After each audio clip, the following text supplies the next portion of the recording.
décision s'annonce sur le royaume d'Afriland. Le murmure des anciens et le souffle du destin flottent dans l'air, prêts à couronner le nouveau gardien du sceau sacré de Dame Coupe. Les rues de chaque tribu bruissent des récits des joutes héroïques qui ont ponctué ce tournoi mémorable, gravant dans les cœurs et les esprits des légendes qui transcenderont le temps. Nul ne peut oublier la descente tragique des éléphants d'ivoire. Ces nobles géants, humiliés par la fureur céleste d'une Zalang nationale. Leur défaite retentissante a ébranlé les fondements mêmes d'Afriland, plongeant la terre d'ivoire dans un abîme de désespoir et de honte. Les rumeurs sur une malédiction venant de la vallée mystique d'Akradjo fusèrent de partout. Mais dans cet abîme, les éléphants trouvèrent la force de contempler leurs reflets, brisés mais non vaincus. Au loin, les lions de l'Atlas, frères d'armes, alliés inattendus, ont tracé un chemin à travers les sables mouvants du désert. Ils ont cherché les mambas de Mozambique afin d'enserrer les étoiles des Black Stars dans un étau de venin, affaiblissant les gardiens du ciel pour que les lions puissent frayer un chemin vers la rédemption des éléphants. Leur rencontre avec les Chipolopolo, ces inébranlables gardiens des mines de cuivre, fut une épreuve de feu et de volonté.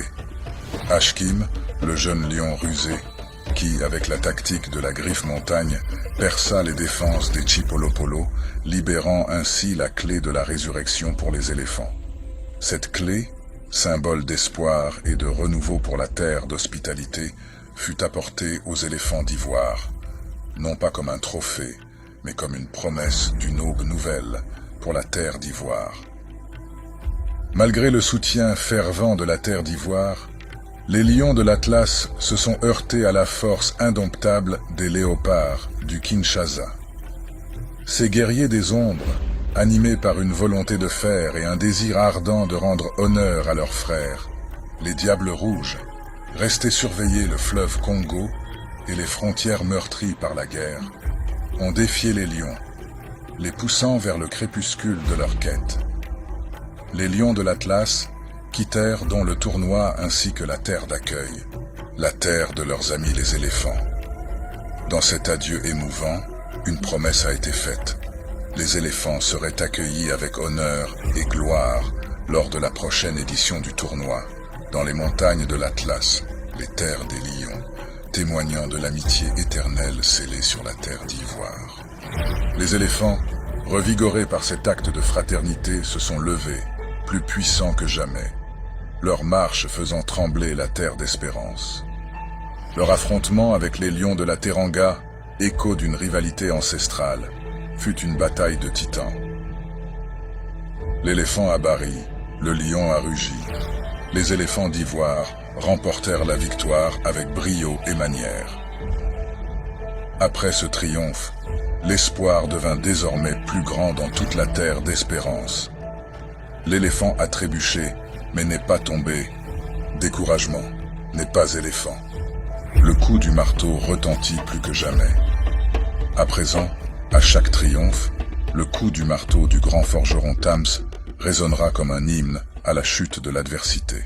Et puis vint le temps de la confrontation avec les aigles du Maliba, maîtres des vents du désert mandingue.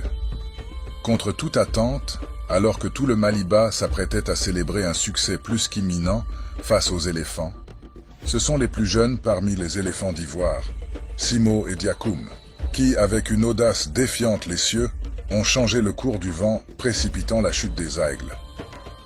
La désolation du Maliba contrastait avec les célébrations dans la tribu des éléphants.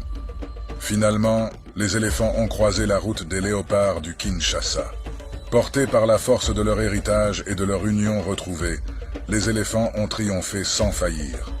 À présent, les éléphants d'ivoire, portés par un souffle de vengeance et une flamme de détermination, et qui sembleraient avoir désormais les grâces et la bénédiction d'Akradjo, se dressent face à leurs plus anciens défis, les Super Eagles. Ces seigneurs des cieux, dont les ailes avaient jadis précipité les éléphants dans l'abysse de la défaite, se tiennent de nouveau sur leur chemin. Ces dompteurs des vents et maîtres des nuages avaient renversé avec férocité les lions indomptables dans une tourmente de poussière et de vent. Puis, éclipser la rapidité des Palancas Negras avec la précision d'un éclair, et enfin affronter avec courage les assauts des Bafana Bafana, ces guerriers intrépides. Tout Afriland retient son souffle, prêt à immortaliser l'épopée du nouveau gardien de Dame Coupe, futur garant d'une paix ancestrale. Les scribes et conteurs à l'œuvre pour capturer et raconter chaque moment de cette édition, dite la meilleure de tous les temps.